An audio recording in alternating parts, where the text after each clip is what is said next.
Ayan, hello nga pala ulit sa inyo guys. Welcome nga pala ulit dito sa ating daily vlog. And for today's video guys, meron nga pala tayo ditong simple at mabilisang repair. Dito yan sa Maison, located at Power Plant, Rockwell, Makati. And as you can see naman guys, maliit lang talaga siya. Kaya napakabilis lang talaga itong gagawin namin.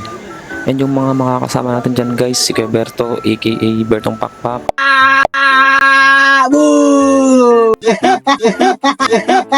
Si Kuya Francis at si RJ, aka Balong. Yan. And then guys, simulan na natin to. Let's go! Ayan guys, na nakikita nyo naman, napakadali lang niya. As in, kahit nga grade 1, kayang gawin yan eh. Yung paglalagay ng double-sided. Wala tayong magagawa, ganyan lang gagawin natin eh. Sa totoo nga lang, mas mahaba pa nga yung pahinga namin dyan kaysa sa trabaho. Ano yun? Na-imagine nyo yun guys. Yung mas marami siyang time dun sa best friend niya kaysa sa'yo. Oh, sobrang sakit, di ba? Feel na feel mo ba? Anyway, yan. Balik na tayo dito guys. Oo, ayan. Saglit lang. Natapos ko agad. Kaya naman tamang linis lang ang pinagkalatan natin dyan guys. Pero check na natin yung ibang lightbox kung merong sira ba. Kung dapat na ba natin i-repair o hindi pa. And then, sa nakikita nyo naman, si Gilberto tumulong na rin sa pagpupunas. As in, basic lang talaga yun guys. Yan, napaka-basic lang talaga. Parang katulad nung iniwan at pinagpalit ka nyo sa iba. Ganun siya ka-basic guys. Anyways, yan, balik na tayo dito guys. Check lang natin yung ibang technical, kung ano pa ba yung dapat nating i-repair dyan. Kung ano pa ba yung mga dapat nating gawin sa boot. And syempre, to make sure na wala tayong mamiss dun sa binigay sa ating scope. Syempre, mahirap na eh.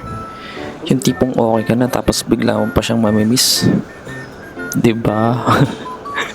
Malala yun guys. Pero seryoso guys, kahit simple lang yan at madali. Pag hindi natin check ng maigi yan, mamaya pagbalik natin sa shop, tapos bigla pala tayo mayroong makalimutan, hindi babalikan na naman natin yan, di ba? Ganun. Parang ikaw, so sabi mo okay ka na, naka-move on ka na, tapos bandang uli, balik ka pa rin ng balik sa kanya.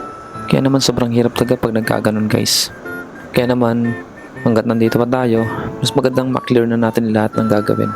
Ultimo kahit napakaliit lang yan. Ayan guys, sa nakikita nyo, madumi na din talaga tong front table. Kaya naman, kailangan natin iparepair to sa mga pintor natin. Ayan, ayun ang damage talaga. Ang laki ng damage niya. Pero mabuti na lang nagawan kaagad ng paraan ng magagaling nating pintor dyan. Kaya kahit wala sa permit namin yan, ayan, talagang pinilit namin. Ang galing diba? Pero paalala lang guys, huwag niyong gagayahin yan. Ayan guys, nakikita nyo yung ginagawa ni Francis. Bagamat hindi kasama sa scope namin yan, pero ginawa niya na lang.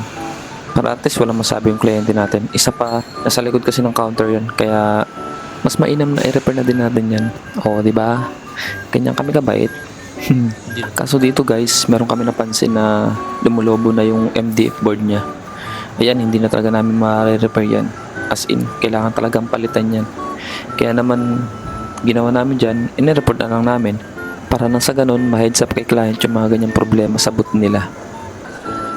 Finally, ayan guys, tapos na tayo sa pagre-repair. Bali, double check ko na lang yung mga ginawa namin dyan guys, bago tayo mag-submit ng report. Tapos after nyan, uwian na. O siya, hanggang dito na lang yung video natin guys.